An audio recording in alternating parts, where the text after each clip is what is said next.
Bah!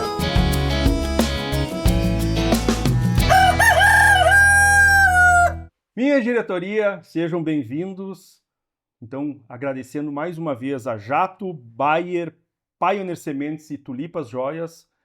Aonde que a gente está hoje, Camila? Hoje nós estamos no interior de Gaurama, Baliza. Distrito de Baliza. E hoje eu já vou começar corrigindo o meu amigo. O bar não está aberto, a cafeteria está aberta. E nós estamos aqui com o Everton, que está nos recebendo na propriedade dele. E o Everton, ele é mestre de torras e grande conhecedor do que a gente vai apresentar aqui para vocês hoje. A gente já começou o dia aprendendo muito. Então fiquem com a gente, que vocês também vão ter a oportunidade de aprender muito sobre o café hoje. Tomando café. Delícia! Everton, já vou começar com a primeira pergunta. Bora lá. Me diga, como é que isso tudo começou na tua vida? Primeiramente, então, olá, boa tarde, bom dia a todos.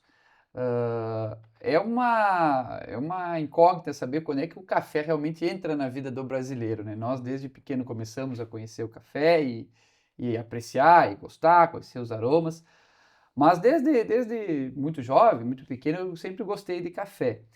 A ideia da empresa de café é mais ou menos aquilo que a gente fala para todo mundo. Tu entra no mundo dos cafés especiais ali, comprando um café melhor, conhecendo um pouco uma nota sensorial, daqui a pouco tu já comprou um moedor, tu já comprou um apetrecho melhor, um outro método de extração. Daqui a pouco tu tá com uma torrefação no fundo da terra do sogro ali, colocando café e fazendo. Mas a gente é uma empresa pandêmica, digamos assim, em 2020, eu e minha esposa, nós trazíamos cafés lá de Minas para conhecer, e junto com alguns cafés que vinham muito bons, a gente trazia alguns cafés de baixa qualidade. E a gente sempre tinha aquela ideia, não, mas um café em grão é bom, um café de Minas é maravilhoso, mas vinha cafés que realmente a gente não conseguia tomar, né? A gente não entendia o porquê. E aí a gente começou a estudar, a conhecer, vinha um amigo, a gente servia, não, olha esse café que a gente trouxe, esse outro café de qualidade que a gente trouxe, olha que diferença essa nuance. E aí começamos a trazer café para um amigo, outro amigo, outros colegas de trabalho, quando a gente já começou a comercializar. E aí o hobby, que era a paixão pelo café, começou a virar um negócio. Quando começou a virar um negócio, a gente trabalha com coisa, digamos, sagrada, né, para o brasileiro. A gente é o país, o maior produtor de café do Brasil, então a gente pensou, não, então a gente tem que servir um produto de qualidade. Do Brasil não, do mundo. Do mundo. Desculpa, o Brasil é o maior produtor de café do mundo.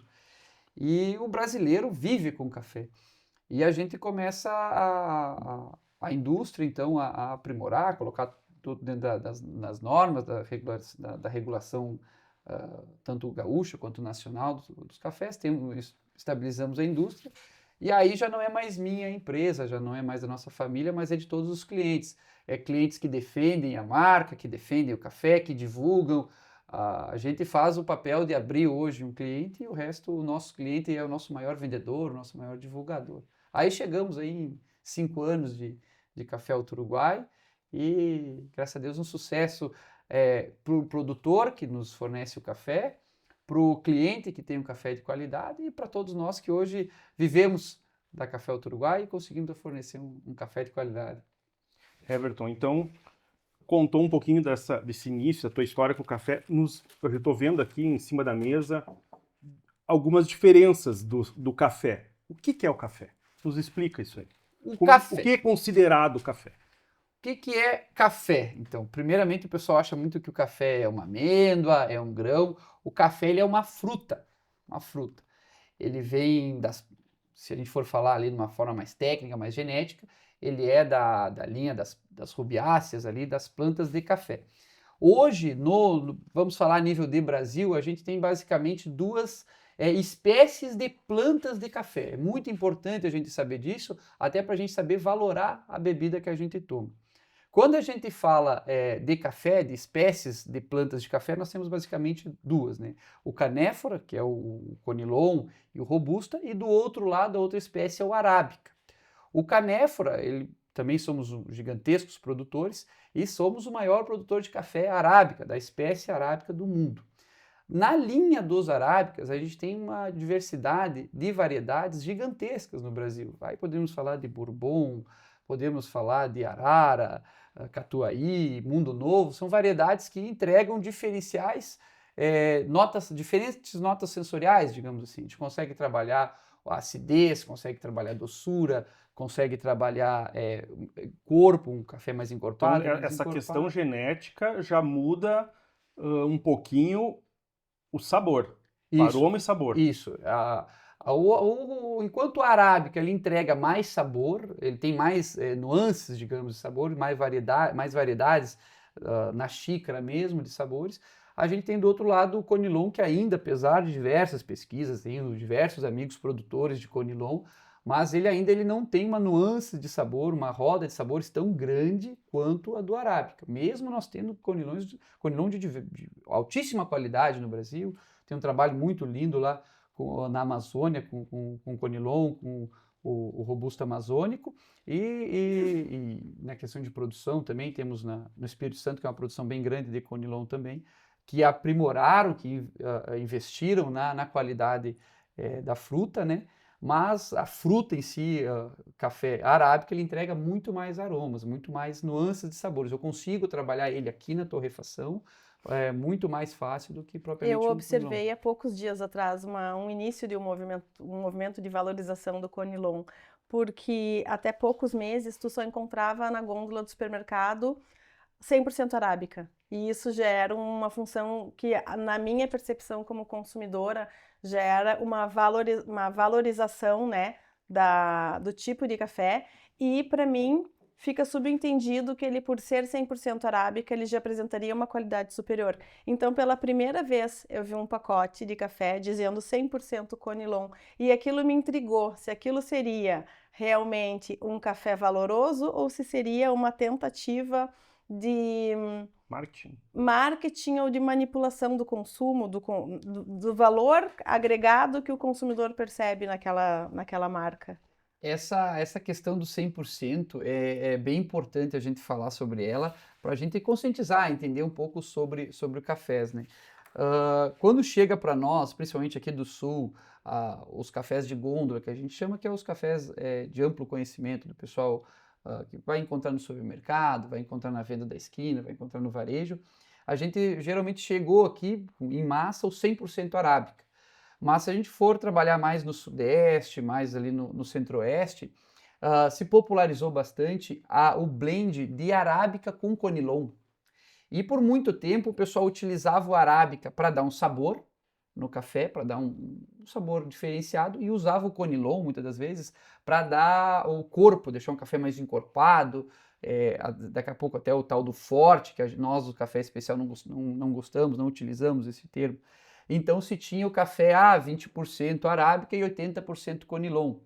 E aí, enfim, com as regulações, com as determinações e com o passar do tempo, o café arábica na verdade a gente começou a divulgar mais para o consumidor final qual é a diferença do arábica, qual é a diferença do Conilon, e aí se começou a utilizar o 100% arábica e, enfim, ou predominantemente arábica, que a gente pode ver em algumas embalagens que tem de café, ou o Conilon, que aí sim. Importante ressaltar que o Conilon hoje ele tem um valor de mercado bem abaixo do arábica. Então, quando tu colocava o Conilon num pacote, ou quando fazia um blend, tu conseguia manter um custo mais barato daquele produto, né? Então, o pessoal utilizava para fazer o grão, utilizava para fazer o café final ali, uma porcentagem do Conilon. Mas é importante a gente falar que o 100% em nenhum momento ele quer dizer qualidade. A gente tem isso, não, 100% arábica, não deve ser 100% café, não tem nada fora café. A arábica é a planta do café. E o Conilon também como eu falei, é uma espécie de planta de café. Se a gente pegar uma folha lá da planta arábica, ela vai ser 100% arábica. Um galho da espécie arábica é 100% arábica. Então, para a gente ter um café de qualidade, o que demanda muito é o processo. o processo de cultivo dele lá na fazenda, pelo fazendeiro, o processo de beneficiamento dele, de classificação, de rebeneficiamento, que aí a gente tem a seleção do café, de torra aqui na torrefação, que aí é a parte industrial, e também largando a responsabilidade para os consumidores e para os baristas do preparo. O preparo do café é muito importante. A gente costuma dizer que depois que a natureza dá o café, a gente só tem que não estragar. A gente tem 6, 7 processos que a gente pode não estragar.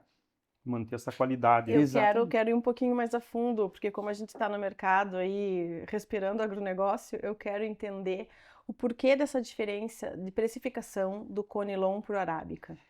Aí nós temos uma a demanda, né? O mercado externo ele favorece muito mais o Arábica.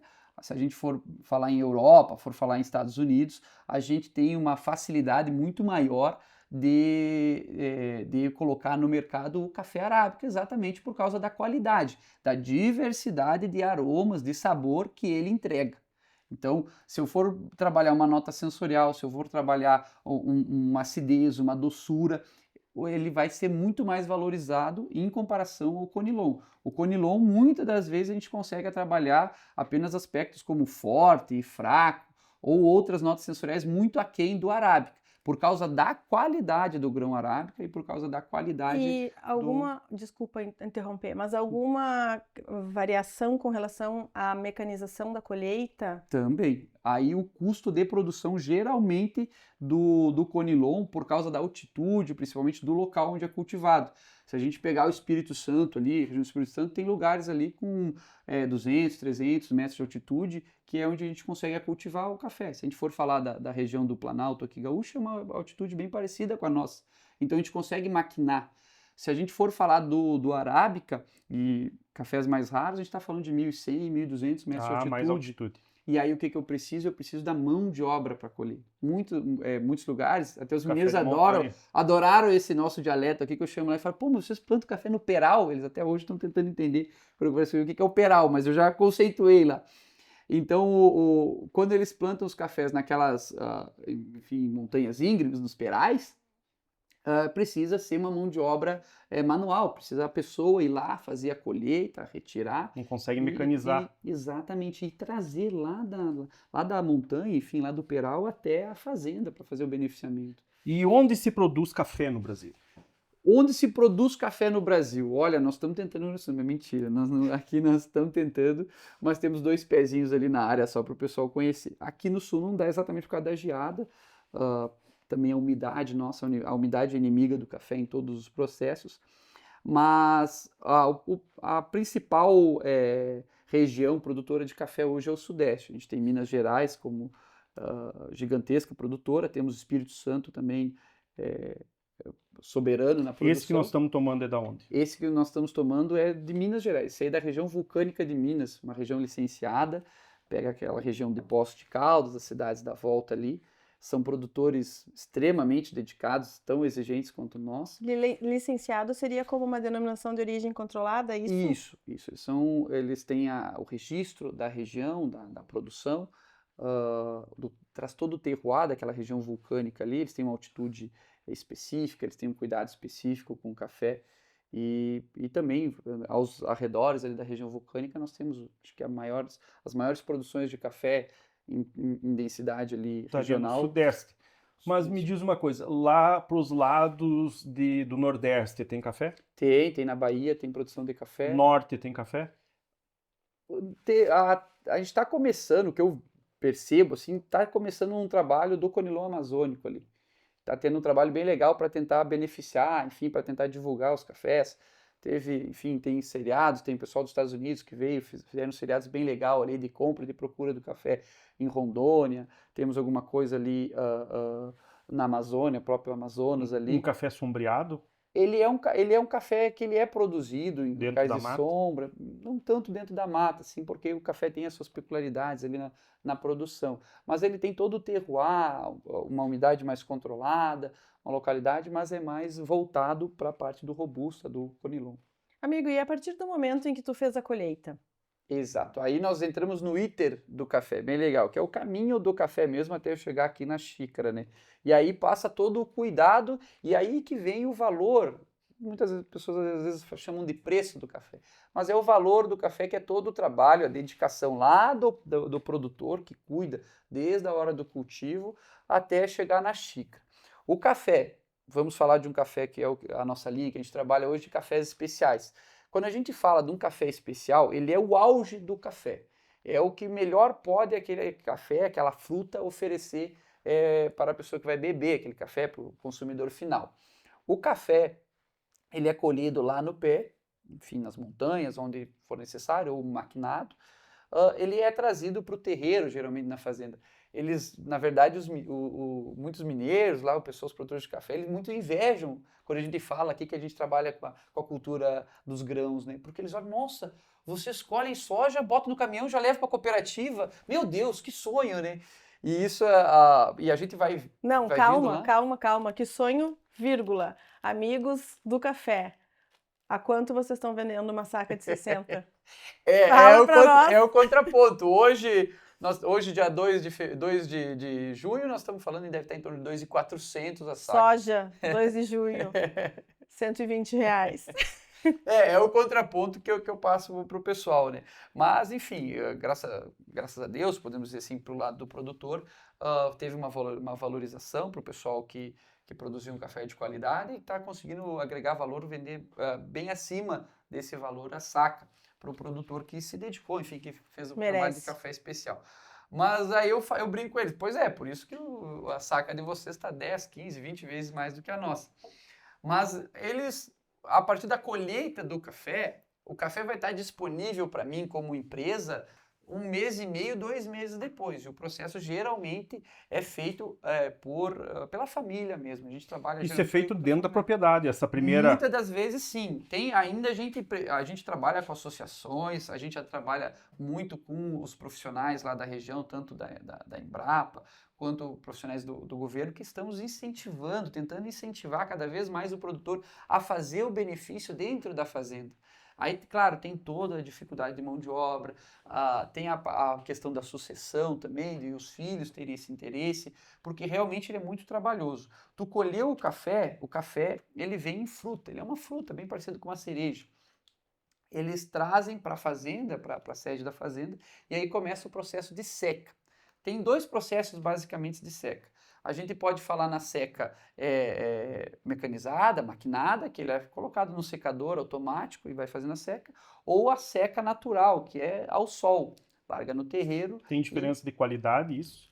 Às vezes tem, como eu te falei, ele depende de outros processos, mas se a gente for falar em comparação de seca, hoje nós temos até uma tecnologia de seca, que é a seca suspensa, eles colocam num terreiro, só que em vez de ser aquela laje de concreto que a gente vê nos filmes, nas novelas, eles têm um terreiro suspenso, ele é uma rede, e aí o ar consegue passar embaixo e em cima. É importante a gente falar também para os nossos amigos gaúchos aqui, que o cerrado brasileiro ele tem uma cultura, digamos assim, climática diferente da nossa, se a gente pode falar. Né? Tem épocas que não chove. Porque a primeira pergunta que sobra é, nossa, mas deixa secando e se chover de tarde? Não, lá se não chover de manhã, possivelmente não vai chover de tarde. Então tem geralmente as datas certas, as épocas certas de chover. Isso também influencia na florada do café, influencia nos valores. Mas eles trazem o café, vamos falar de um café especial, eles deixam secando, vamos falar de uma seca natural. Ele fica em torno de 10, 20 dias na seca natural, ali no terreiro, até entregar aquela fruta que chega, eles entregam, fica um coquinho, o café fica um coco. Eu trouxe alguns cafezinhos ali pra gente perceber. Eu achei uma graça essa semente. Ó, O fruto, né? Ele é o fruto aqui seco, ele é aquele fruto vermelhinho ou amarelo que a gente vê, enfim, em filmes e novelas, ele é esse fruto seco. E fica em torno ali de 15 dias, 20 dias, depende do processo que o produtor vai entregar. Seguindo o caminho, o iter, de um produtor que faz todo o beneficiamento, a parte de beneficiamento, ele passa isso aqui ou para armazenagem, para trabalhar depois um valor que ele ache justo na venda. Geralmente eles fazem a armazenagem dele na fruta, que preserva mais o grão, ou ele vai para o beneficiamento. O beneficiamento nada mais é que descascar o grão e tirar o grão daqui. Muitos ainda vendem também ele em coco, que é o que a gente chama. E o beneficiamento, enfim, é o maquinário, é a forma de beneficiar e de descascar o café, de desprezar a casca. Se a gente fala, ó, aqui dentro é o bagaço do café. Se a gente fala em café especial, a gente vai começar a fazer seleções desde o princípio. Isso era uma coisa que eu queria que tu falasse, que tem o gourmet, especial. Então, nesse beneficiamento, eu gostaria que também tu falasse dos tipos de café. Como é que o café fica um café vamos lá. especial? Um café tu estava falando então que... Isso. Dessa fruta aqui, como é que a gente vai saber se ele vai ser um café especial, um café gourmet, um café tradicional? Seguindo o caminho, a gente tem um processo entre a colheita e a seca que se chama lavagem. Ali já consegue separar as frutas verdes das frutas maduras. Uma fruta verde, ela tende a não entregar tanto sabor. É por isso que nem sempre um café em grão é um café de altíssima qualidade. Pode ser que aquele café ele seja um grão bonito, tenha um aspecto bonito, mas se ele não foi colhido na maturação correta, ele não vai entregar a doçura necessária da bebida, ele não vai entregar as características daquela bebida. E isso na própria lavagem do café eles conseguem a fazer essa seleção. Feito esse primeiro, a gente precisa entender que no Brasil praticamente tudo que sai do pé do café é considerado café. Então a gente tem aqui, trouxe depois a gente pode mostrar, um café sem beneficiar, um café sem um rebeneficiamento, digamos assim. O café sem beneficiamento, ele vai ter diversas impurezas. Ele não é um aspecto bonito. A gente tem um café que pode ter sido comido por algum bicho, ele pode ter tido um café que a gente chama ali, que pegou umidade no terreiro. Eu tenho um café brocado, café quebrado, e esse café ele não tem, digamos assim, um coquinho. Então a gente tem a própria casca do café e fora outros resíduos que vêm do pé do café. A gente pode falar ali de um pedacinho de galho, de uma folha, de um pedacinho de pau. Então, se a gente falar num café sem beneficiamento, isso aqui tudo saiu do pé do café. A casca do café é da fruta café. Só que ela não entrega sabor, ela não entrega qualidade para o consumidor final. Isso aqui, uma casca dessa vai queimar 70, 80 graus. Enquanto um grão de café na maturação certa, ele vai precisar de 200 graus. Ele vai precisar de uma exposição ao calor bem maior do que propriamente um café sem substância, um café quebrado, um café que não tenha essa daí. Quando a gente não faz esse beneficiamento, explicando a grosso modo, tá? Não vou entrar num critério mais técnico, mas existe toda uma técnica para fazer essa classificação do café. Mas digamos assim, quando a gente não tem nenhum tipo de seleção no café, ele não passou por nenhum tipo de classificação de seleção, ele simplesmente saiu desse coco aqui, enfim, e foi para o processo de industrialização, de torra, a gente pode chamar ele de um café tradicional. Então, o café tradicional hoje ele tem bastante impurezas, o que a gente chama de impurezas residuais, que são cascas do café, galho, folha, pedaço de pau, enfim, coisas que saem do processo. A grossíssimo modo, bem mais simples de entender, quando a gente começa a tirar as impurezas extra fruta, digamos assim, extra grão, a gente começa a ter a primeira classificação da pirâmide dos cafés, digamos assim. Nós temos a base da pirâmide dos tradicionais.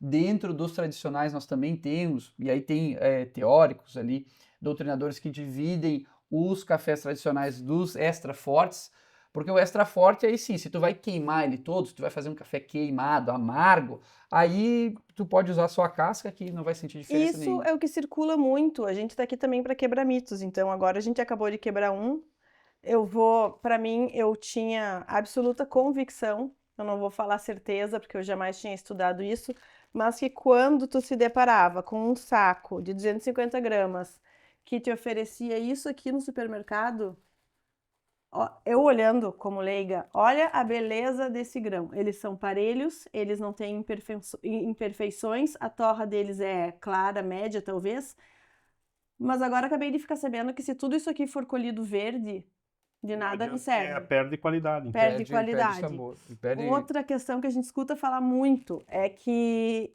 e daí tu vai confirmar ou não, e eu acho que tu vai confirmar, que quando a gente vai queimar tudo isso aqui junto, coquinho, casca, fruta, tudo junto, tu vai ter que elevar a temperatura da tua queima lá em cima, porque daí tu vai sentir só o amargor mesmo e não sente o gosto de tudo que tá aqui dentro desse saquinho, que pra mim não é nada apetitoso. Quando a gente fala que se o cliente vê, por isso que a gente tem a experiência do pessoal poder vir visitar a fábrica aqui, quando tu vê o café cru, fica bem mais fácil de escolher, é bem mais fácil escolher. Quando tu vê na gôndola do mercado uma caixinha e o preço, geralmente o pessoal vai no preço mais barato. Mas quando tu vê o café cru, ele te dá mais certeza daquilo que tu tá consumindo, daquilo que tu tá tomando. O café, a torra dele, claro, se dá numa torra mais elevada para a gente homogeneizar, porque se tiver um café muito verde, ele não pega a torra. Então tu precisa torrar ele numa temperatura bem mais alta para queimar mesmo. Tu queima o café, essa é a verdade. E quando tu pega, e se ele tiver misturado com palha, enfim, grãos quebrados, grãos podres, grãos mochos, como a gente fala ali, aí esse grão, esse pedaço de grão, esse resíduo, ele vai queimar com 100 e poucos graus. Se tu vai levar 230, 240, fica tudo amargo. Aí tu já aproveita e vende o açúcar junto para a pessoa e ganha 2 vezes. Mas não é esse o caso. Quando a gente fala do maior produtor de café do mundo. A nossa revolta ali, a nossa empresa começou exatamente por causa disso. A gente pensa, por que a gente produz o melhor café do mundo? A gente produz, a gente tem a maior quantidade de produção de café do mundo. E a gente é obrigado a tomar café ruim. A gente sempre ouviu, o melhor café vai para fora. Realmente, quando a gente fala, como você mesmo perguntou, do café arábica, o café arábica ele é uma tendência na América do Norte, ele é uma tendência na Europa, e tu não vê um pé de café na Europa. Tu não vê um pé de café nos Estados Unidos. E eles são os maiores mercados consumidores do mundo, porque aprenderam a tomar, a degustar um café de qualidade e, enfim, investir o valor necessário para que tenha esse café. Então, quando a gente fala do café tradicional, ele vai trazer diversos resíduos do café. Casca, pedaço de pau, folha, que vai servir para baixar aquele custo, aquele preço. Eu sempre costumo brincar, se a gente pegar mesmo a cotação do café e multiplicar, muitas das vezes sai mais barato tu comprar no mercado da esquina o café do que com o produtor lá na fazenda. Então é sinal que ali naquela caixinha, naquele café, naquela gôndola, não tem realmente café. A nossa principal brincadeira lá é que dentro do pacote de café tradicional tem tudo, às vezes até café. Às vezes até café. Mas, Everton, a gente sempre frisa bastante que a pirâmide do mercado, a base da pirâmide jamais será mercado de luxo, né? Então, inclusive esse café, que eu chamaria de meia boca, e gostando ou não gostando, tem gente que adora, na verdade, tem gente que não troca o café preto tostadão por um café de altíssima qualidade, porque o paladar de cada um é de cada um, e afinal foi com isso que a gente teve convívio. Tem imagens no Brasil que a gente leva no nosso inconsciente, que é o terreiro do café, a fazenda colonial atrás, aquele casarão, e aquele café amargo que acorda qualquer um, né? Infelizmente essa cultura foi criada por gerações, anos e anos, porque o mercado interno nunca foi assim tão atrativo para a grande indústria. Se a gente for falar na grande indústria de café, nunca foi tão atrativo. Hoje eu preciso ter um passivo trabalhista grande, uma carga tributária gigantesca, e eu sempre falo e friso aqui também, infelizmente o Brasil odeia a indústria. Eu sei que eu estou trazendo a visão rural, né? Eu trago a visão industrial e sei o quanto, minha família toda é produtora rural, eu sei o quanto é difícil no Brasil a gente produzir, eu sei a dificuldade que não só as legislações, como os próprios governos dificultam a vida do produtor rural, mas se a gente seguir a cadeia, a indústria está exatamente da mesma forma ou pior, porque a gente não incentiva ou não tem basicamente interesse do governo, seja qual for o governo brasileiro, de investir na indústria. Então, muitas indústrias brasileiras faturam muito com o câmbio, com a venda do café externo, do que propriamente deixando aqui. Então... E aí, se a gente conseguir a intensificar a venda de um residual aqui dentro do Brasil, dentro da gôndola do mercado, vai dar lucro para a indústria, o governo vai arrecadar com os tributos e, infelizmente, o brasileiro nunca vai conhecer aquilo que ele produz de melhor. Mas o movimento do café, essa cultura que foi colocada, que o café é amargo, que o café acorda qualquer pessoa, que tu tem que tomar um café e fazer uma cara feia se tomar sem açúcar, isso daí foi colocado durante anos, durante décadas, gerações, e nós dos cafés especiais, tanto nós, microtorrefadores, quanto os produtores de café especial, nós gastamos assim, ó, muito tempo conscientizando as pessoas.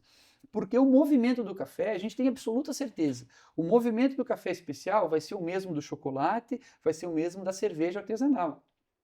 Nós temos todo o composto da cerveja ali, que muitas vezes o Brasil não é o pioneiro, mas a gente já começa a apreciar uma cerveja artesanal e não se importa de investir 3, 4 vezes mais do que aquela cerveja que tu vai pegar na gôndola do mercado. Tu vai pegar uma cerveja na gôndola do mercado, no outro dia tu vai estar numa ressaca braba, tu vai estar estufado.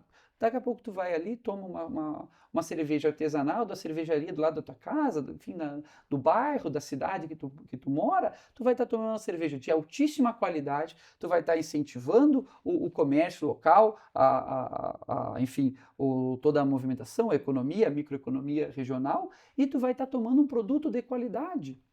Então, e a gente tem a certeza que isso vai acontecer com o café. Vai, com certeza. Então tu tá me dizendo, e eu tendo muito a concordar contigo, que remover carga tributária seria uma excelente forma de popularizar o bom café que o Brasil hoje produz.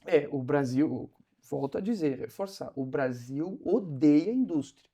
Odeia. Eu sou natural lá da região sul, eu morei desde pequeno, cresci do lado do segundo maior porto da América Latina, e a gente produz uma parte da commodity e compra a matéria, e compra o produto industrializado. Eu me apavorava quando chegava lá em Rio Grande, via pilhas e pilhas de serragem, né? E aí tu vê a serragem, ali é uma produção forte de madeira, eles pegam a serragem, enviam para o outro lado do planeta e a gente compra o MDF. E a mesma coisa, infelizmente, hoje acontece com o café. A situação que nós chegamos no café hoje, como industrial, não é um desabafo, mas é importante a gente entender, para as pessoas entenderem o preço, o custo que sai a produção do café. Hoje, os estados produtores de café, eles cobram ICM para vender para os outros estados. Desde sempre teve uma guerra de ICM entre os estados, né?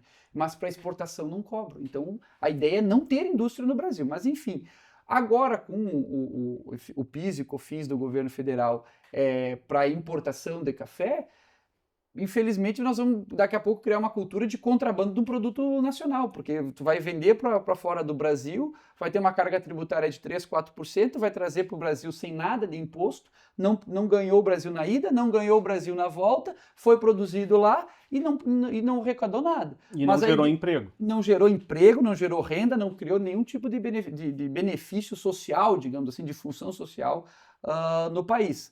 Mas se eu produzir no Brasil, eu tenho um imposto a pagar para o produtor, porque o produtor não tem culpa de vender para mim. Até porque se ele não vender para mim, ele pode exportar esse café com nada de imposto.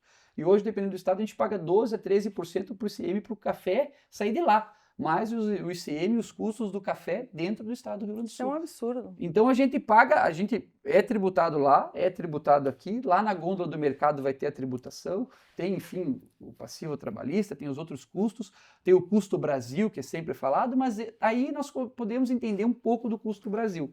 Por isso, dentro dos cafés especiais, muitas das vezes eu não culpo tanto a grande indústria. Pois se não fosse assim, dessa forma, se eles não barateassem tanto o café, muitas pessoas não teriam acesso Exatamente. ao produto que a gente é o maior produtor do mundo. É incrível isso. A gente parece mentira, mas a gente não teria acesso a isso daí. Quando a gente volta ao processo de beneficiamento, seguindo o ítero do café, a gente sai dos cafés tradicionais e extra fortes, que é uma cultura, infelizmente, muito forte no Brasil, e aí vem toda aquela questão, não, toma café que dá azia, o café, ele faz mal, ele tem um dado científico, não é eu que estou falando, não é um dado científico. O café, por exemplo, o arábica, ele tem metade da cafeína do conilon. Certo. E o conilon, como eu falei para vocês, ele compõe bastante o café, às vezes de mais baixo preço, para baratear o custo de produção. Custo e acesso, né? Isso, Everton? custo e acesso. Amigo, mais um cafezinho. Então, o que acontece? Quando tu tá falando de um café arábica, tu tá tomando um café que ele já tem menos cafeína. Quando tu faz esse beneficiamento do café, dificilmente, não quero vender nada de curandorismo, nada de homeopatia, mas o café, ele por si próprio, não poderia dar azia. Claro, as pessoas têm a predisposição e isso vai competir a medicina. Não estou aqui de forma nenhuma para falar, para tomar propriedades médicas. Mas as impurezas do café, quando tu mistura uma casca, quando tu mistura um café residual e tu torra ele a nível de queima, que a pessoa vai tomar realmente um carvão, a possibilidade dela ter uma má digestão daquilo ali é gigantesca. Então, geralmente, a má fama do café vem dos cafés de baixa qualidade, os cafés tradicionais e o extra forte. Aí a gente sai um pouco, e explicando também, para ser mais fácil do pessoal de casa entender.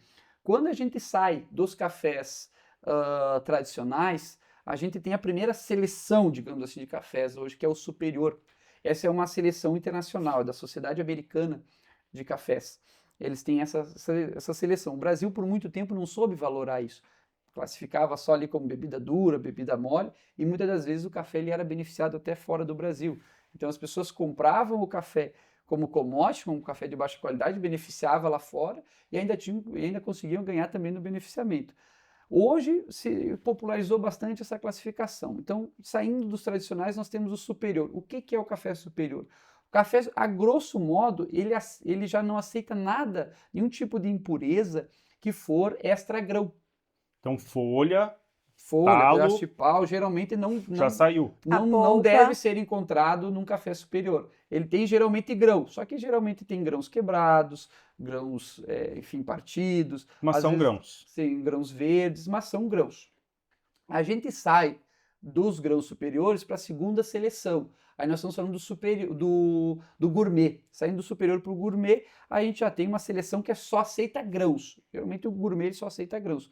Mas dentro desses grãos ele também aceita alguma coisa de grãos, digamos, verdes, grãos mais amargos. E às vezes o grão verde ele não entrega o sabor que ele poderia entregar. E às vezes acaba, mesmo tu comprando um café em grão, tu olhando o café em grão, às vezes tu olha um café em grão bem mais queimadinho, assim, né?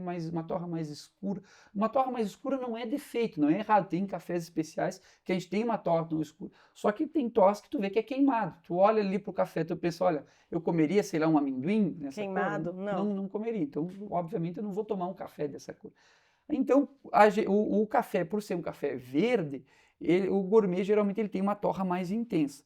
A gente sai da classificação dos gourmets para o especial quando a gente tem o grão na maturação correta e na torra ideal dele.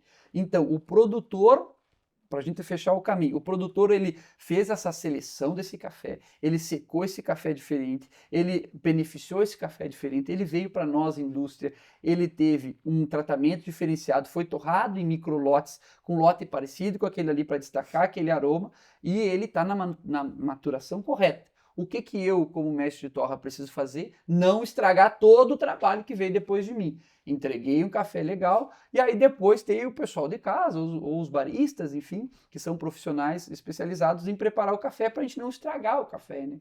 Aí tem diversas dicas, né? Esse seria qual tipo? O café especial. O café especial, que vem, é a classificação superior. É a melhor classificação que nós temos de café especial. Hoje no Brasil. Verdade. Se a gente for classificar em pontos, para ficar fácil de entender, o café especial geralmente ele é classificado de 80 pontos na pontuação da Sociedade Americana de Cafés para cima, né?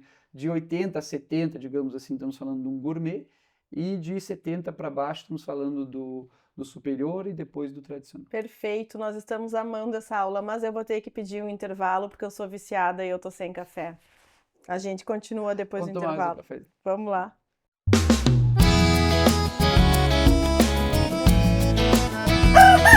Agrobar!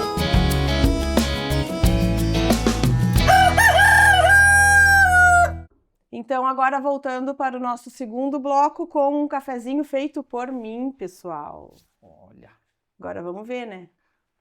Porque não basta estar tudo perfeito se a barista fizer bobagem nesse momento. Olha, exatamente, e mostra a borra do café, ó. O pessoal, Eu pesei antigamente o esse pessoal café. previa o futuro com a borra do café, dá para prever a qualidade. Os Olha, árabes, os agora árabes preveem. dá pra gente ver a qualidade, ela acertou. Quando fica planinho assim, é que a pessoa acertou na mosca ali a produção do café. Tchim-tchim. Falando então em acertou, eu queria te perguntar o seguinte: comprei um café especial. E agora? O que eu faço? E agora, na verdade, não precisa ser só um café especial, né? Não, mas eu não quero estragar o que é bom. Exatamente, o café especial tem esse dilema, né, que o pessoal não quer estragar o processo desde a fazenda, né? Mas qualquer café que a gente for fazer, se a gente tiver daqui a pouco, digamos, não só um capricho no fazer, mas uma dedicaçãozinha ali, a gente consegue. A gente tem as dicas de preparo, até tem no nosso pacote, tem lá nas nossas redes sociais, a gente divulga bastante, mas é importante a gente atentar algumas coisas ali na hora de preparar o café. Por exemplo, a proporção de água, a moagem, né? Temperatura interfere. Temperatura interfere, mas aquele mito da água fervida é uma mentira, tá? É importante a gente falar sobre isso. Nós estamos aqui, deve estar em torno de 600, 700 metros de altitude aqui, Gaurama é bem alto, a água vai ferver a 96 graus. Um café de qualidade, ele é fervido, ele é torrado a mais de 200 graus, então não vai ser 96 graus que vai dar uma diferença. Acontecia que antigamente se colocava algumas folhas, algumas impurezas, que elas tinham reações químicas quando a água era fervida e acabava dando uma digestão nas pessoas. Por isso se criou esse mito, não fervam a água. Mas o café, eu, por exemplo, no verão, eu gosto de tomar um cafezinho em temperatura ambiente, 60 graus, 65 graus, dá tranquilo. Mas a temperatura da água não é um fator assim importantíssimo na qualidade. Vai mais do gosto da pessoa. Se a pessoa gosta de um cafezinho, quer um cafezinho para se aquecer, quer um café para degustar com mais tranquilidade, daqui a pouco vai um café mais suave. As dicas geralmente no preparo é a proporção e a moagem. A moagem é muito importante. Tu vai fazer daqui a pouco num café, numa expresso, numa máquina de café expresso, tu precisa de uma moagem mais fina, né? Se tu fizer uma moagem mais grossa, ele não vai criar resistência para aquela pressão de água que é expresso. E tem que compactar na... Exato. Como é que chama aquilo? A manopla, o filtro e o porta-filtro. Aí vem uma dica também super importante. O expresso não é de rápido. A gente tem o costume de achar que café expresso é de rápido. Café expresso é de espremido. O café ele é espremido por uma alta pressão de água, vem do italiano. Bem legal. Para te espremer, então, o café, tirar a essência, quando a gente fala de café expresso, ele precisa de uma moagem extremamente fina. Então, tem pessoal que tem aquelas cafeteiras expresso de casa, enfim, as marcas mais populares. Aí depois tem máquinas mais sofisticadas de café expresso. Sempre tem que trabalhar uma moagem fina. Mas se eu for fazer um passado, eu não posso fazer fino? Depende, porque dependendo do método que tu vai fazer, a moagem muito fina, ela vai acabar entupindo o café. E aí o que a pessoa faz quando entope? O filtro não passa. O filtro não passa, ele cria uma resistência muito alta. Quando o café está muito fino, ele cria aquela resistência e tu não tem uma pressão de água. No máximo tem a gravidade que vai cair, vai dispensar a água daqui à altura do filtro. Então a gente recomenda para o filtro de papel, o filtro de pano ou os outros métodos de filtros de papel que seja uma moagem média, assim, com uma granulação parecida com a areia. A gente recomenda a areia. Se a gente for fazer um café expresso, é importante a gente falar de um café fininho, tipo uma farinha, assim. E aí, se a gente... faço errado lá em casa. Opa. A moagem minha tá errada. Se tu fez coado e o café entupiu, a moagem tá errada. Ele não tem esse problema de... Se não tem problema de entupir, pode ser fino.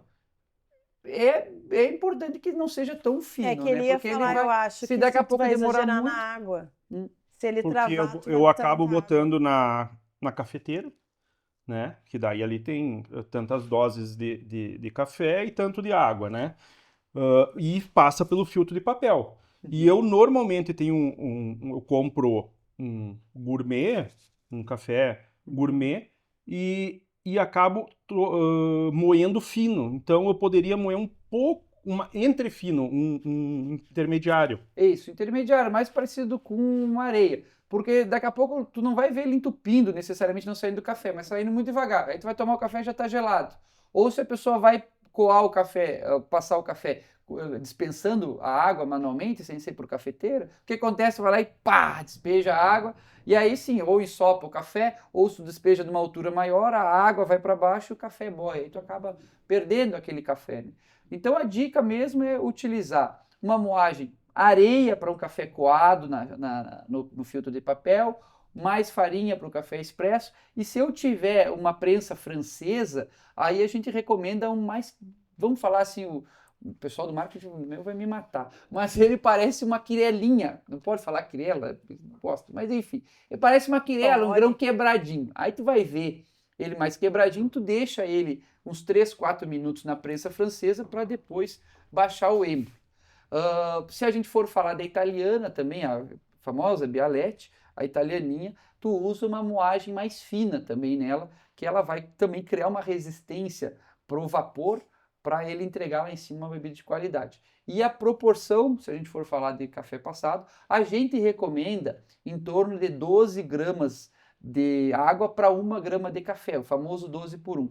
Mas eu não tenho balança em casa. Uma colher de sopa bem cheia vai dar em torno de 10, 12 gramas de café. Ele vai passar uma xícara modesta, mais ou menos uma xícara de 150, 180 ml. Os amigos meus ali que trazem aquela xícara do quartel de 300 ml, aí precisa botar um pouquinho mais de café. Aí precisa botar uma coisinha mais de café. Mas geralmente essas dicas aí já ajudam a gente começar a entender o café ou perceber as notas sensoriais e principalmente nada de açúcar. O açúcar ele é ou para disfarçar as impurezas ou ele é ou ele tem o malefício da saúde mesmo, né? A gente está ingerindo grandes doses de açúcar durante o dia. Everton, tu sabe que antes de começar eu não era nada viciada, eu não tomava nada. Eu tomava apenas chá, nem chimarrão, nem café. E daí, uma coisa que me fazia ter, não digo asco, mas não me agradava nem um pouco, era chegar no banco, aquele cheirinho maravilhoso de café, servia um pouco na xicrinha, aquele açúcar que ficava aqui grudado, isso aí não dá. Aí quando começou a vir essa onda, né? Agora falam que a gente vai dominar o mundo e a gente vai. Cristiano, tu vai ser o próximo convertido a tirar o café, o açúcar. Hoje ele já deu o primeiro passo, importante. Hoje ele está começando e mudou tudo para mim. Além do... Hoje tu encontra, né, no supermercado N tipos de café, então fica também interessante tu ir provando, tu conhecendo. Aí tirei o açúcar, o café é menos queimado, né? Mais queimado, menos queimado. Então, essa é a pergunta que eu queria fazer. E a torra? Como é que é? A torra. A torra do café segue a mesma filosofia do caminho do café. Nós temos que não estragar aquilo que o produtor nos entregou. A torra do café, ela serve para destacar aquela nota sensorial. Muito importante no caminho do café, até eu não tinha citado anteriormente, preciso citar porque eu tenho exímios amigos queridos que nos ajudam, que nos influenciam, que faz a gente entregar um café de qualidade, que são os provadores. Os provadores são excelentes profissionais de café, que são os sommeliers do café, digamos assim, para melhor entender. Quando o café sai da fazenda, quando o café é de qualidade, ele vai para um provador de café. Ele faz aquela prova do café e passa para nós, indústria. A receita. Tá aqui, este aqui é o café, essa aqui é a receita dele, ele vai entregar uma nota sensorial de chocolate, ele vai entregar uma nota sensorial de amêndoas, ele vai entregar uma nota sensorial frutada. Pelo amor de Deus, não estraga isso. E aí cabe a mim correr atrás do prejuízo e entregar aquele café de altíssima qualidade, uma responsabilidade gigantesca. Então a gente trabalha na torra. Tem torras mais demoradas, tem torras mais rápidas, tem torras mais intensas e menos intensas. E importante destacar também, e eu sofri demais, gente, eu sofri demais com isso, foi com a questão da torra, porque uma boa parte da torra é feita aqui pelo ar quente. Nós temos, enfim, das turbinas que tem a máquina de torra, uma delas ela suga o ar e entrega um ar quente para fazer a torra do café. E aqui no sul, eu ia para Minas, fazia cursos de torra, provava os cafés maravilhoso, trazia o café para cá, nossa, apanhava demais, né? Aí eu olhava, mas o que eu estou errando? É que aqui no sul, uma boa parte do que a gente aprende no Cerrado Mineiro, para o clima, na torra, aqui no sul a gente não consegue aplicar tudo exatamente por causa da umidade. Tu suga o ar de fora para colocar para dentro do torrador, tá sugando umidade. Lá dentro daqui a pouco tá um vapor, em vez de estar o ar quente que a gente precisava, ou no tempo de torra necessário. E aí a gente precisa trabalhar essa torra, enfim, pegamos aulas com o pessoal da América do Norte, lá que tem, já estamos bem avançado ali, o Canadá, Estados Unidos, que tem tecnologias de torras um pouco diferentes do Brasil, que dá para a gente aplicar aqui no Sul. A gente faz essa torra e vai cheirando, literalmente vai sentindo o aroma do café. Tu larga ali, tu tem um gráfico, tu tem a receita e mesmo assim tu pode estragar. No microlote, tu vai sentindo o aroma até o momento que tu consegue destacar um aroma, uma nota sensorial de chocolate, uma nota sensorial de amêndoas, uma nota sensorial, enfim, frutado. E aí sim, aí tu tira o café da máquina e vai para o resfriamento o mais rápido possível para ele não seguir torrando. É importante a gente falar disso, porque cafés existem os saborizados artificialmente e tem os cafés com notas sensoriais. Esses saborizados eu não gosto. Eu admito que eu gosto, e gosto muito. Exato, e é uma divisão normal de mercado. O pessoal tem pessoas que gostam de um café saborizado, querem fazer uma novidade, alguma coisa, utiliza o café saborizado. O café saborizado, geralmente ele é saborizado artificialmente, enfim, às vezes sabores que vão em bolo, mas o café com notas sensoriais é essa experiência que a gente tem. Nossa, eu senti o aroma desse café aqui, parece chocolate, me lembrou chocolate, mas vocês viram comigo ali que ele só tem grão, ele não foi colocado nada, vocês viram todo o processo. E essa é uma mágica dos cafés especiais. Tu pensa, nossa, como é que esse café me remontou um chocolate? Como é que esse café remonta uma amêndoa se eu estou vendo que ele é o grão do café, não tem nada ali misturado? E esse é o mais legal das notas sensoriais. Então a gente trabalha bastante, reservamos um pedaço do nosso rótulo, ali um espaço do nosso rótulo para explicar isso.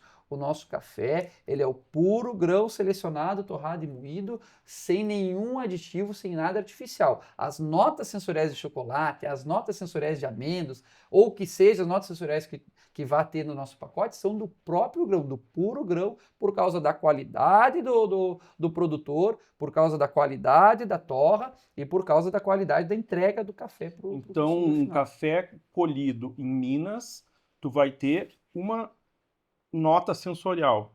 E na Bahia, sendo o mesmo cultivar, pode entregar uma nota sensorial diferente. Nem sempre, nem sempre. A gente precisa falar sobre isso. O terroir é extremamente importante para a composição do sabor do café. É extremamente importante, nós não podemos desprezar isso. Tem terroirs que entregam cafés maravilhosos, que trazem a acidez do solo, que trazem a exposição solar. Ó, tá do lado de cada montanha, vai entregar. Mas a árvore de café que faz o café bom é a mesma que faz o café ruim. Então, a gente precisa entender que por trás de um café especial, um café de qualidade, tem muito, mas muito trabalho do produtor, do panhador que vai lá fazer a panha, do produtor que vai fazer o beneficiamento, da indústria que faz o rebeneficiamento, da torra e do carinho da pessoa que preparou para você a bebida.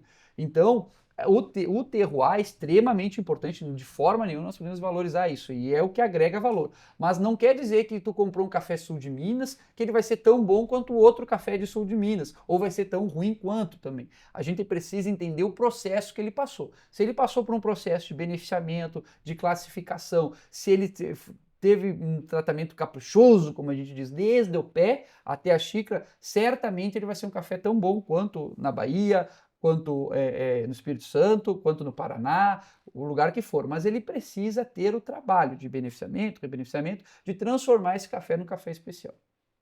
Eu vou te fazer algumas perguntas agora e tu vai me... Não são perguntas. Eu largo a palavra, tu só pode responder com sim ou não. Perfeito. Medo? Não. Starbucks? Uma grande indústria? Não. Sim ou não? Sim ou não? Nossa. Não. Não? Não. Juan Valdez? Não. Café gelado? Não. Espuma de leite? Espuma de leite? Sim. Ah, então tá, passou na pegadinha. Essa era a única, amigo. Perfeito. Tá. Não.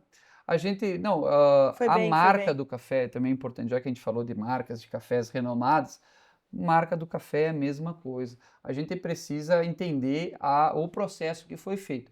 Os cafés das marcas que tu trouxe, os que eu provei, os que eu tive a experiência de provar, não entregavam assim, um café especial surpreendente quanto a marca do café lá do interior, lá de Muzambim. Nossa, tomei cafés em Muzambim, lá no interior, que daqui a pouco não tem tanto nome, com certeza não tem o nome que tem o Starbucks, o Juan Valdez, não tem esse nome, mas tu toma um café que, nossa, esse aqui tem notas de maçã verde, tu parece que tu tá mordendo uma maçã verde.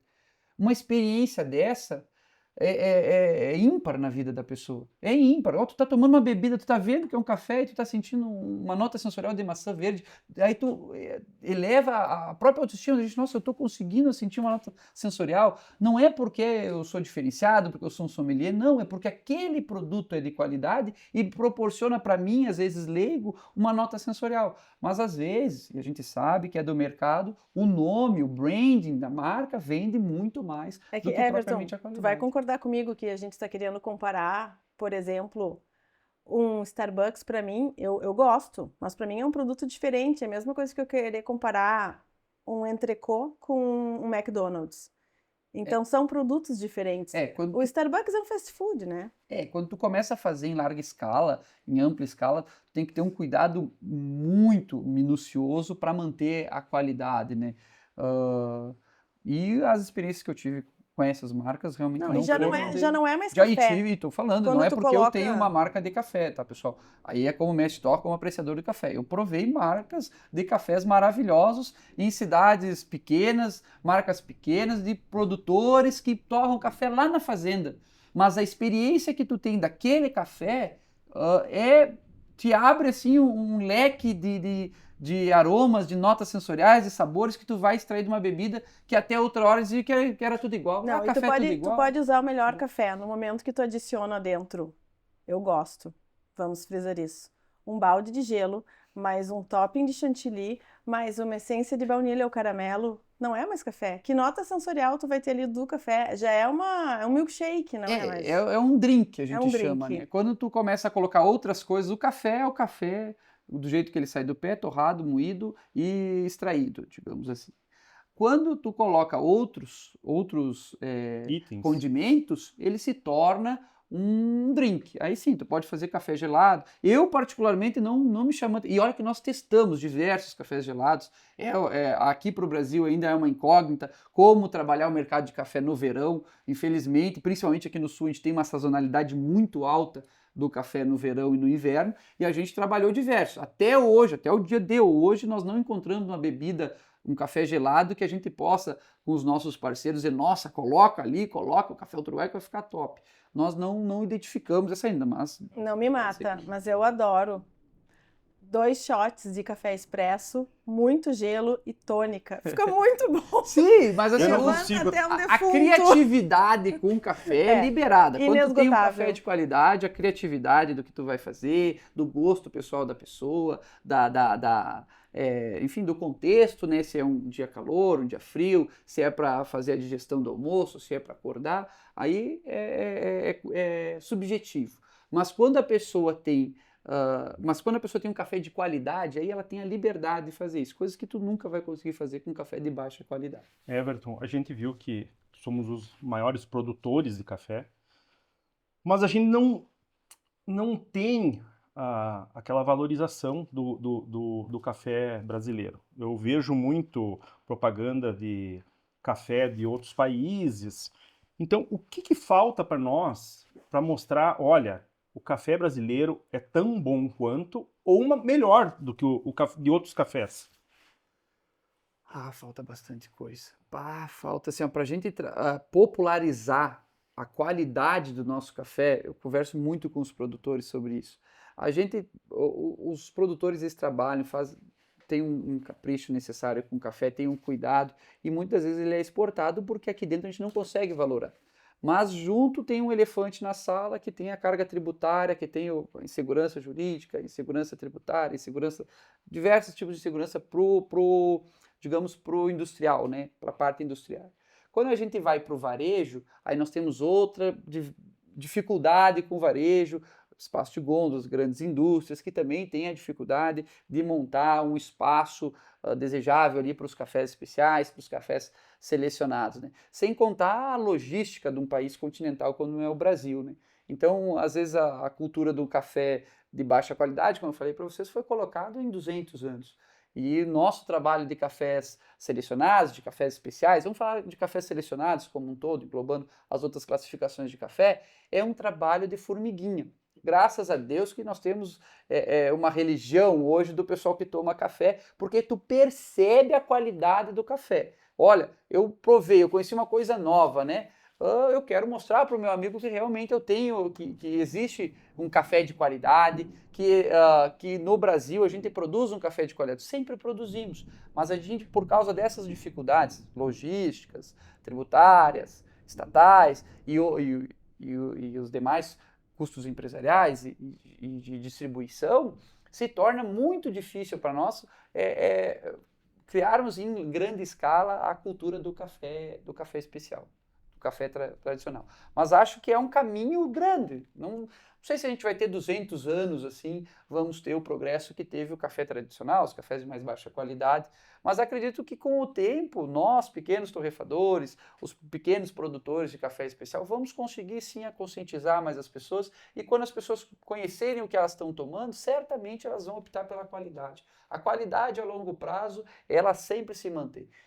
Meu tio, ele era varejista, ele sempre dizia, quem vende preço vende muito, mas por pouco tempo. Quem vende qualidade, vende sempre. Então, Eu estive numa palestra faz uma semana sobre mercado de luxo, e o título do livro do palestrante, eu jamais vou me esquecer, porque eu achei impecável.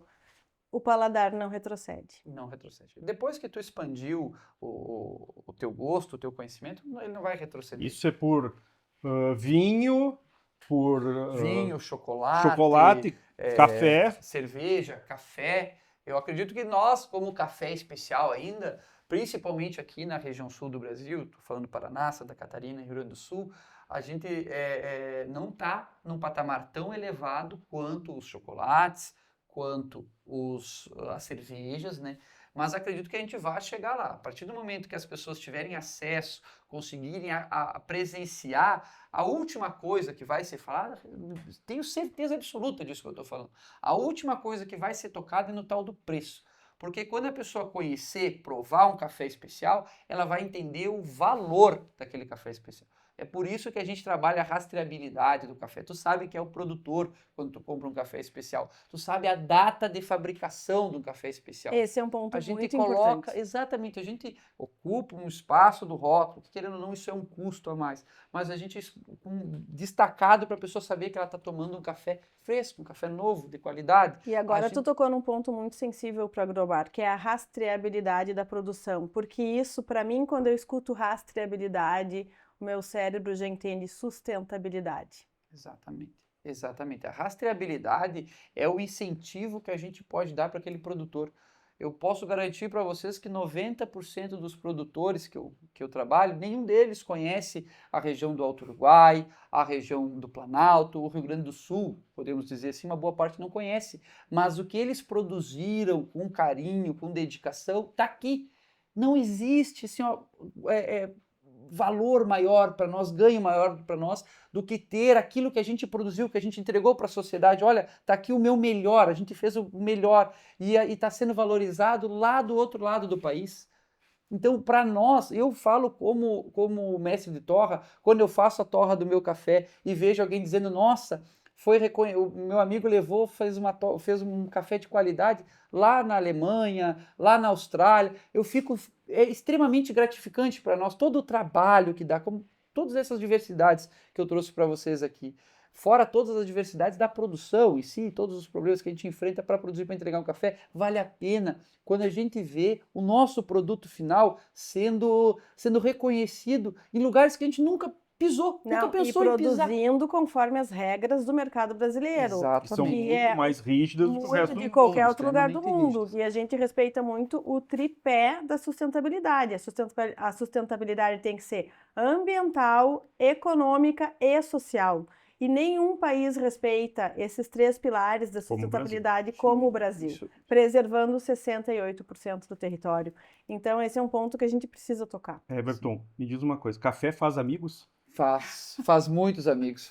Aqui nessa mesa Já nós temos um amigos. exemplo, né? O café faz amigos, café faz parceria, café faz negócios, faz né? Faz negócios. Faz bem, podemos dizer assim. Olha a chuva. Faz bem para a saúde? Faz bem para a saúde, faz bem para a interação social. Eu, particularmente, eu não sou da região. E quando eu vim para cá, enfim, no meio da pandemia, morando numa cidade de 5 mil habitantes, eu conhecia poucas pessoas. Tu é da onde, pouquíssimas. Everton? Eu sou natural de Capão do Leão, lá do Pampa Gaúcho, lado de Pelotas. E, enfim, quando eu propus essa ideia louca para minha esposa, é porque realmente a gente estava no meio da pandemia, nós não tínhamos amigos, e eu falei para ela, a gente precisa fazer alguma coisa assim para ter mais amigos, mais proximidade, a gente está saindo, estava no meio ali de sair daquela fase pandêmica mais forte, e enfim, surgiu a ideia do café, da gente investir as nossas economias, investimos mesmo na economia do café, e é gratificante ver que hoje os amigos que eu fiz através do café, o grau de intimidade, de parceria que eu adquiri com diversas pessoas, posso garantir para vocês que um dos pilares da Café Alto Uruguai foi eu me enturmar, ter mais amigos aqui na região, como falei para vocês que eu não era daqui. E nossa, hoje tenho amigos que frequentam semanalmente aqui a torrefação, mesmo sendo no interior, com acesso por estrada de chão. Tenho amigos que qualquer novidade da área do café me ligam, e fora não só da área do café, mas o café faz amigos sim, faz parceria, é aquele convite que tu vai chegar numa sala de reuniões, vai poder quebrar o clima, pessoal, alguém quer um cafezinho? Vou buscar um café. Tu tá num momento difícil, eu vou fazer um café, vou te preparar. Então o café ele é um parceiro que faz não só o network, mas constrói laços entre as pessoas. Eu acredito muito no café.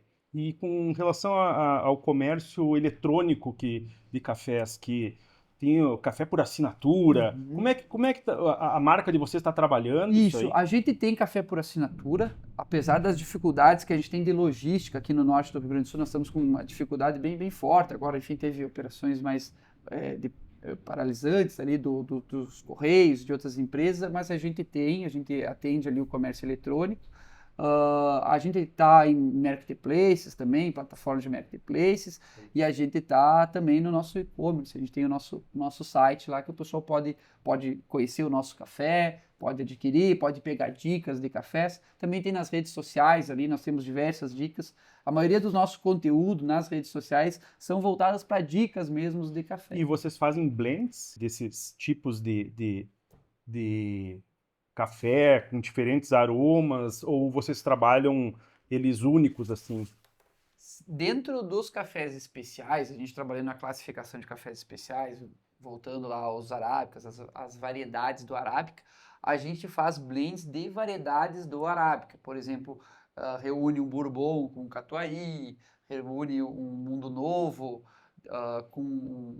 enfim, com outra variedade que tem ele que combine. O geisha agora está em alta, mas o geisha cafés mais selecionados, variedades mais exclusivas, a gente tende a fazer ele single, que a gente fala, que é só aquele grão. O produtor já selecionou lá na fazenda e a gente tende a manter só a torra daquele grão, só o lote daquele grão.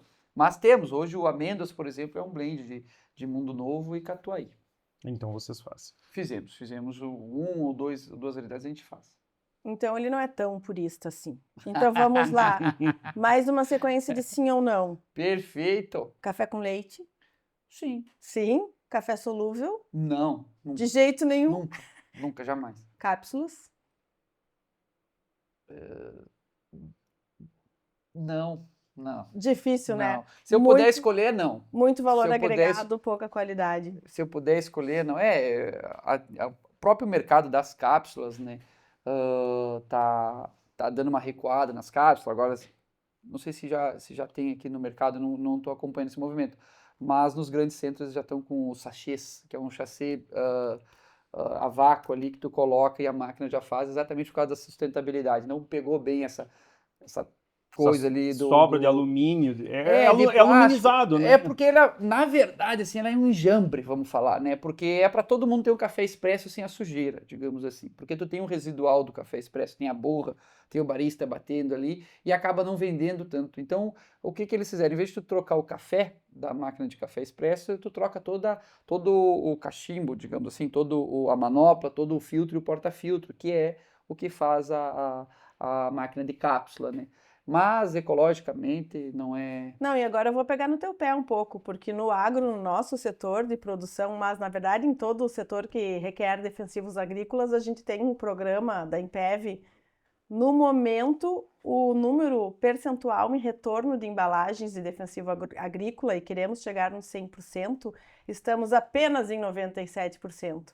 Agora, quem que tem das grandes empresas, não tenho nada contra grandes empresas, aliás, consumo, sou fã, mas quem tem responsabilidade pelo retorno de qualquer coisa hoje nesse país ou no Brasil, Sobre a embalagem, né? sobre a embalagem, a logística reversa, o derivado do consumo, só nós, né? Residual. O residual. O agro ele tem um peso muito forte, né, em cima, por causa das embalagens, enfim. E as cápsulas tá pegando muito mal.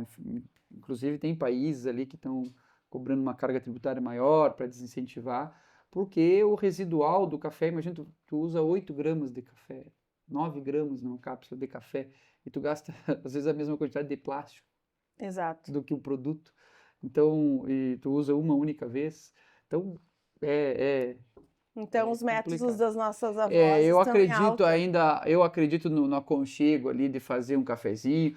Falando em aconchego, né? Olha essa chuva que nós temos aqui. Ai, Que é gente, coisa que combina mais com Não. café coado na hora, tá uma que delícia.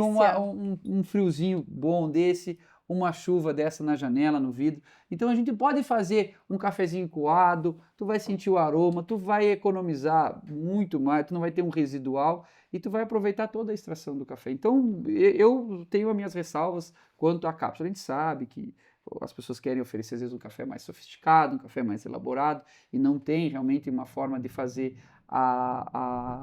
o desfecho comum ali, a limpeza normal da máquina de café expresso, e às vezes as máquinas de cápsula são alternativas. Mas tendo a faculdade de escolher, eu não escolheria a cápsula, até porque tem essa não só a parte ambiental, como a qualidade também deixa a desejar. Perfeito. Café na meia. Café na meia. Nossa, eu sou fã da café. Eu sei, os baristas vão me matar, os baristas que verem esse programa vão me matar. Mas eu adoro um café na meia. Fazendo a meiazinha assim bem limpa, 2 jogos de futebol antes, cara. Não, E a meia também é agro, né? Se for uma meia de algodão, então tá perfeito. Eu sou fã do café coado ali no pano, eu gosto bastante. Eu sei que o filtro de papel, nós temos o Rario, que é o modelo que nós temos aqui, temos, enfim, o modelo Melita, temos outros métodos ali, mas o coar, que é um método brasileiro, patenteado por brasileiros, feito também com papel, ele entrega, ele é mais fiel ao aroma, né? Mas deixando essa ressalva, eu particularmente sou fã do cafezinho coado. Tu fazendo café e você primeiro bota uma água no filtro de papel. Depois que esse filtro de papel está embebido em água, aí é que tu vai fazer a filtragem do café. Por que isso? Isso, no café coado, esse que a Camila fez para nós aqui, né? Todo o mérito para ela, muito obrigada. Muito bem, né? Muito bem feito, inclusive. O processo, né? O caminho dele, primeiramente, é a gente colocar o filtro de papel e escaldar ele. Porque a celulose do café, a celulose do papel, desculpa, ela atrapalha na filtragem do café. Uma que ela atrapalha para filtrar e outra que ela pode dar sabor.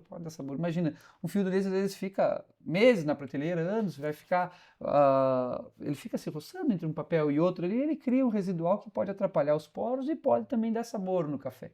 Então não custa nada largar uma água antes, eu sei que uma frescura. Nós do café somos conhecidos pelas frescuras do café, lá, os implementos. Pesagem. Não, mas tu consegue fazer, por exemplo, a pesagem, tu consegue replicar uma receita. Nossa, tomei um café bom ontem, nunca mais vou conseguir repetir. Se eu conseguir, se tiver tempo de seguir uma receita, um padrão. Ótimo, mas o escaldar o filtro é importante, é necessário sim, exatamente para não vir a atrapalhar na filtragem e também não dar gosto no café. Eu super recomendo isso aí. E a pré-infusão, depois que a gente recomenda para liberar o espaço ali para a água passar. Não precisa mergulhar a água toda aqui e esperar que a mágica aconteça, que às vezes não acontece. Como diz meu amigo, larga a água e joga para o universo. Não é assim. Joga para o universo. Tu coloca, tu faz uma extração devagar, degusta, aproveita esse tempo. Eu sei que às vezes a vida é corrida, que a gente tem, mas se tu tens o prazer de tomar um café, o preparo do café também é prazeroso. Se tu conseguir dispensar a água devagar, quando ela começar a pingar no bule, tu para um pouquinho. Tu vai ver aquela coisa linda de criar crosta do café. Ele vai se expandir. Um café de qualidade ele vai se expandir, vai mostrar que está vivo. Depois tu vai devagar quebrando a crosta do café, tu vai ver quão prazeroso é aquele modelo. Isso é como fazer churrasco. É como fazer churrasco. Exatamente, uma ótima comparação. Tu fica na volta da churrasqueira, para uns pode dizer, nossa, vai ficar se enfumaçando, vai ficar passando calor, vai ficar queimando os dedos ali, virando a cara. Mas tem coisa mais prazerosa do que fazer o churrasco. Nossa, comparação perfeita. O café é a mesma coisa. Tu vai ter o preparo da tua bebida. A pessoa que vai tomar vai sentir o capricho, a dedicação que tu colocou naquela bebida. Então, tendo a possibilidade, a gente sabe que a vida é corrida, de manhã às vezes a gente acorda atrasado, chuta a quina da mesa ali com o minguinho, sai correndo, quer só largar uma água. Se tiver um mini coador, larga, bota a xícara embaixo, tranquilo também, mas tendo a possibilidade, é importante que a gente aproveite não só a bebida final, como o prazer de preparar o café. Eu acho que o aroma, quando sobe o cheiro do café, Exatamente. é uma das melhores partes do café. Faz o dia. Exatamente. E aquele filtro de alumínio eu tô usando muito, porque eu acho prático. Tem o filtro de alumínio, eu particularmente não gosto, eu acho que a higienização dele fica difícil, porque ele tem geralmente uma dupla camada de alumínio, tem que escaldar bem ele com água. E aí acontece muito, eu vejo muito com os clientes, né? O pessoal, eles querem sempre, a vida moderna quer uma coisa mais prática. E tu ficar escaldando água quente depois que preparou o café já é mais difícil. Mas o filtro de alumínio eu recomendo sempre que depois que tu coa o café, depois que tu limpou o filtro, tu escalda com uma água quente para não deixar residual entre as duas palhas ali, entre as duas folhas de alumínio ali que são furadas. Mas eu gosto, sim, mas não recomendo tanto. Mas eu recomendo 2 shots de café expresso, 1 de vodka Absolute baunilha e mais uma pequena dose de licor 43. Bastante gelo numa bela taça de dry martini e vocês vão ver a delícia. Podem ser todos contra aqui, mas prova depois me conta. É muito Perfeito, bom. meus sobrinhos de 10 anos que estão assistindo, por favor, tudo isso que ela falou ali, Descarte. é só um pouquinho mais de água no café de vocês, que vocês estão vindo pro café. Muito bom. Então, olha, eu queria propor hoje um brinde Muito ao bom. café. A nós, ao café, amizade. ao Brasil. E a amizade que o café proporciona. Amém. Muito. Amigo, e o Drip Coffee? O Drip Coffee ele é uma praticidade que foi trazida ao mercado aí ultimamente, está bem popularizado, que ele é a forma de coar o café em cima da xícara, na própria xícara, né? É a modernização ou o beneficiamento ali daquele mini coador que coloca em cima da xícara. Ele é bem bom, tem marcas de cafés especiais ali que trabalham com Drip Coffee, ele é super prático. Se a gente for falar de praticidade, alguém que está com pressa, enfim, quer fazer um café mais rápido, procura cafés especiais que trabalhem com Drip Coffee, tu vai tomar um café de qualidade e vai tomar um café coado na hora ali, sem desperdício, que tu vai utilizar todo o café que tu colocar ali vai ser consumido. E acredito que entrega um café de altíssima qualidade. Os que eu tomei até hoje de marcas, de produtores que fazem um café de qualidade, foram cafés maravilhosos. Mas me parece uma coisa que eu usaria se eu estivesse num acampamento. E eu não estaria num acampamento. Logo, Ele é um café mais prático, assim, para Muito praticidade. Tu abre, coloca em cima da xícara, dispensa água e tem diversas empresas ali de cafés especiais que trabalham. Não é o caso da Café Outro Uruguai, nós ainda não vimos viabilidade financeira para... café para acampamento. para café para Ainda acampamento. Daqui a pouco podemos Tiramisu, investir. sim ou não? Não. Não! Tiramisu, clássico italiano. Pra mim, sim. Sim. Uma pergunta que eu queria te fazer é o seguinte. Eu tô no supermercado. Tem aquele monte de café. Como é que eu escolho um café de bom? Muito boa pergunta. Olha, tem diversas classificações técnicas, tem todo esse rigor que eu coloquei, mas a grosso modo, assim, no modo prático, quando tu chega ali no supermercado, a mulher quer ver outra coisa, o homem quer ver outra coisa, e a gente quer passar pelo café ali, muito prático. Eu fiz um vídeo esses dias explicando 3 características que tu sabe que a pessoa que preparou aquele café, que a empresa que preparou aquele café, se preocupou em te entregar um café de qualidade. Tem o selo da BIC, mas muitas pessoas não têm a paciência de virar o pacote, ficar procurando ali o selo da BIC para ver a qualidade. A BIC é uma certificadora da qualidade de cafés. Mas uma dica rápida do Everton aqui, pega a embalagem e dá uma olhadinha. Primeira coisa, se ela tiver a válvula, que é aquele furinho que todo mundo acha que é para sentir o aroma, mas ele é para tirar o gás carbônico da torra do café.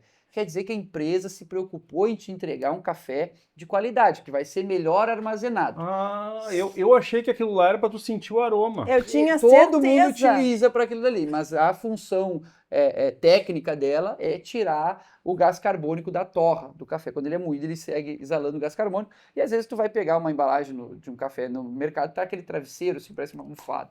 O café ele está tendo contato com o gás carbônico e daqui a pouco pode ter um envelhecimento mais precoce. Mas quando tu tem a válvula, ele tira aquele gás carbônico. Segunda dica muito importante que é bom ter na embalagem de um café de qualidade, que vai ter no café de qualidade, é a data de fabricação. Se o café for de qualidade e a empresa se preocupar em te entregar um café de qualidade, ela vai ter bem destacado a data de fabricação do café. Quer dizer que ela se preocupa em te entregar um café novo. E a terceira coisa que tem que ter num pacote lá no mercado de café de qualidade é a rastreabilidade. Se a empresa garante a rastreabilidade, se ela diz, eu peguei desse produtor porque eu conheço o método que ele produz, que eu conheço o que ele produz, é que o café é de qualidade. Se tiver essas 3 características, ótimo. Se tiver uma ou duas, você já vai conseguir perceber que o café ele tem um valor agregado, ele tem uma qualidade, ele tem um trabalho por trás. Se tiver as 3, fica bem mais fácil de escolher. Mas essa dica no mercado, para quem passa rápido, para quem quer apreciar devagar, olha o selo da BIC, olha a classificação, se tem a válvula, sente o aroma, tu vai ter um café melhor, com certeza escolhido. Mas essas 3 dicas. Perfeito. Arrasou. Acho que a gente teve uma excelente aula aqui sobre café. Eu, pelo menos, aprendi muito. Espero que vocês aí aprendam também. Everton, muito obrigado por ter nos recebido aqui. E eu gostaria de, mais uma vez, agradecer a Jato, Bayer, Pioneer, Tulipas Joias Passo Fundo, que são nossos patrocinadores, e, claro, o apoio de empresas da nossa cidade que nos ajudam a viabilizar também, que é a Agrocerati, a Agroproduza, Passo Fundo, Marau e Casca, a Produtécnica e o Seify. Muito obrigado. Uma salva de palmas.